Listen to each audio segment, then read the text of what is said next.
काशी, मोक्ष की नगरी और इस नगरी का केंद्र है मणिकर्णिका घाट। कहते हैं यहाँ की आग कभी बुझती नहीं है। यहाँ मृत्यु का उत्सव मनाया जाता है, लेकिन इसी मृत्यु के सन्नाटे और चिताओं के शोर के बीच एक ऐसी इमारत खड़ी है जो सदियों से प्रकृति और समय को चुनौती दे रही है। गंगा की लहरों को चीरता हुआ, अपने अद्भुत झुकाव के साथ खड़ा रत्नेश्वर महादेव मंदिर। दुनिया में इटली की पीसा की मीनार, लीनिंग टावर ऑफ पीसा को लोग देखने जाते हैं, जो 4 डिग्री झुकी है, लेकिन भारत की इस धरोहर ने ग्रेविटी के नियमों को 9 डिग्री से ज़्यादा झुका रखा है। आज के इस विशेष एपिसोड में हम डुबकी लगाएंगे इतिहास, विज्ञान और उन कहानियों में जो इस मंदिर को काशी का करवट बताती है। इस मंदिर का निर्माण शास्त्रीय नागर शैली में किया गया है। इसके मंडप और गर्भगृह की बनावट अद्भुत है, लेकिन इसकी सबसे बड़ी पहेली इसका स्थान है।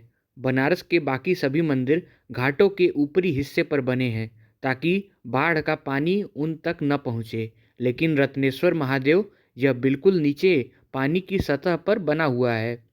यही कारण है कि साल के 12 महीने और करीब 6 से 8 महीने यह मंदिर जल समाधि में रहता है। गंगा का जलस्तर बढ़ते ही यह मंदिर डूबने लगता है।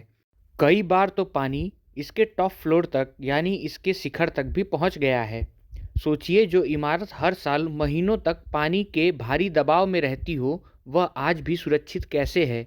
क्या यह उस समय के कारीगरों की कोई विशेष तकनीक थी या फिर कोई दैवीय शक्ति?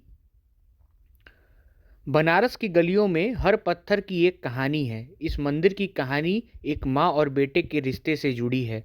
लगभग 500 साल पहले एक धनवान व्यक्ति ने अपनी माँ के लिए यह मंदिर बनवाया। उसे लगा कि इतना महंगा और भव्य मंदिर बनाकर उसने अपनी माँ के दूध का कर्ज चुकाया है। उसने अपनी माँ से कहा, माँ देख, मैंने तेरे लिए क्या बनवाया, अब तो तेरा कर्ज उतर गया ना। बस यही अहंकार उसका काल बन गया। कहते हैं माँ ने दुखी होकर कहा, बेटा, माँ का कर्ज कोख से शुरू होता है और चिता के साथ चलता है। उसे पत्थरों से नहीं तौला जा सकता। और उसी पल यह मंदिर एक तरफ झुक गया, यह बताने के लिए कि माँ का भार और कर्ज दुनिया की किसी भी इमारत से भारी है। एक और कहानी 19वीं सदी की है, जब इंदौर की महारानी अहिल्याबाई होलकर काशी का पुनर्निर्माण करा रही थीं। उनकी दासी रत्नाबाई ने इस मंदिर को बनवाया, लेकिन उसने इसे अपना नाम देने की कोशिश की। महारानी अहिल्याबाई, जो शिव की परम भक्त थी, उन्हें दासी का यह अहंकार पसंद नहीं आया। श्राप दिया गया कि इस मंदिर में कभी पूजा नहीं होगी। और सच में आज भी भले ही लोग उसे देखने आते हैं, लेकिन यहाँ कोई सक्रिय पूजा पाठ या घंटी की गूंज नहीं सुनाई देती। यह मंदिर श्रापित है या फिर कुछ और, ये तो हम नहीं बता सकते। कहानियों से बाहर निकलकर अब हम इमारत के पन्नों को टटोलते हैं। क्या यह मंदिर हमेशा से टेढ़ा था? 1860 के दशक की कुछ दुर्लभ तस्वीर बताती हैं कि यह मंदिर उस समय सीधा खड़ा था। जेम प्रिंसेप, जिन्होंने बनारस के घाटों का विस्तृत नक्शा बनाया था, उनके रेखा चित्र में भी यह मंदिर सीधा दिखता है। इसका मतलब है कि झुकाव 19वीं सदी के अंत में या 20वीं सदी की शुरुआत में आया। इतिहासकार बताते हैं कि 1830 में बगल में बने सिंधिया घाट का निर्माण हो रहा था। वह घाट बहुत ही भारी था और अचानक धंस गया।